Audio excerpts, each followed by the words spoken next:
There are 5 questions you should never answer, and the people who ask them are not to be trusted. These are not complex questions. They are not interrogations. They are not obvious traps with flashing warning signs. They are the opposite. They feel soft. They feel warm. They sound like someone who cares about you, someone who respects you, someone who just wants a conversation. And that is exactly what makes them dangerous. Because the most harmful questions in the world don't sound threatening. They sound like friendship. They sound like honesty. They sound like trust. And by the time you recognize what they truly were, you have already given away something you cannot take back. Machiavelli spent his life observing how people destroy themselves, not in battles but in conversations. A single wrong answer at the wrong moment could cost someone their alliances, their reputation, or their power. And he noticed something that most people still haven't understood centuries later. The people who fall are not the ones who get attacked directly. They are the ones who get asked the right question at the perfect moment by the right person, and they answer fully and honestly because it felt safe. I am going to walk you through all 5 questions, and the 5th one is the foundation, the one that makes the other 4 possible. If you learn to never answer that one question, the other 4 lose most of their power over you. But you need to understand the first 4 to see why the 5th one matters the most. Before we go into these 5 questions, understand something clearly. This is not about becoming paranoid. This is not about assuming everyone around you is a threat. This is about protection.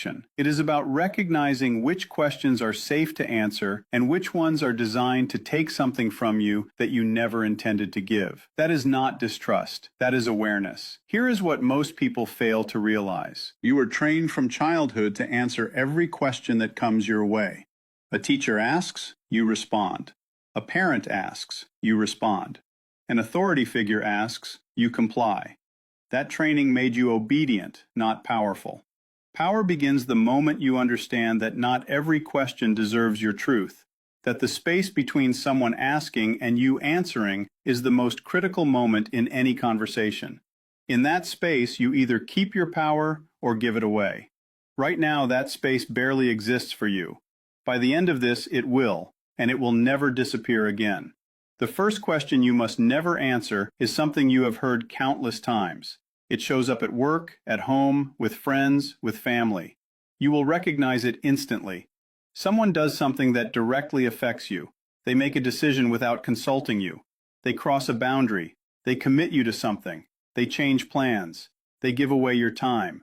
And after everything is already done, after the action has already been taken, they look at you and say, you don't mind, right? Or, that's okay with you, isn't it? Or, you're fine with that, right? Pause and really see what just happened. They are not asking for your permission. The action is already completed. The decision has already been made. That question is not a real question. It is a statement disguised as one. And the way it is framed traps you into agreeing because the expected answer is, no, I don't mind. Anything else makes you seem difficult, unreasonable, or overly sensitive. The question is structured so that disagreement comes with a social cost. And most people would rather absorb the violation than pay that cost. The person asking knows this. That is why they act first and ask later. Think about how many times this has happened in your life. Someone gave away your time and then said, you don't mind helping, right? Someone shared something private about you and then asked if you were okay with it.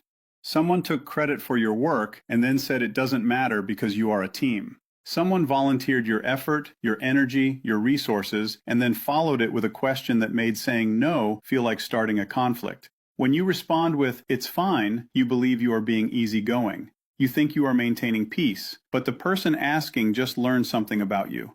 They learned that they can act first and secure your approval afterward, and they will repeat it. The next time, the violation will be slightly bigger, slightly more intrusive, slightly more costly. Because every time you agree to something you did not choose, you raise the limit of what they think they can take without asking.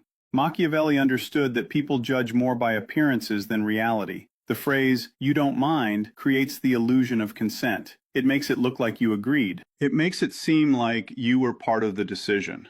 And if you ever challenge it later, they will remind you that you said it was fine. That question did not just gain your compliance, it secured your signature on something you never agreed to in the first place. So when someone says, you don't mind, right? You do not nod automatically. You do not say it is fine. You say, I would have preferred if you had asked me first, or I would have handled that differently. You do not need to be aggressive. You do not need to create tension. You simply refuse to agree when everything is pushing you to say yes. The moment you stop approving things you never chose, everything shifts. People stop informing you and start consulting you. That shift changes your entire position in every relationship. And it begins with refusing to answer one simple question.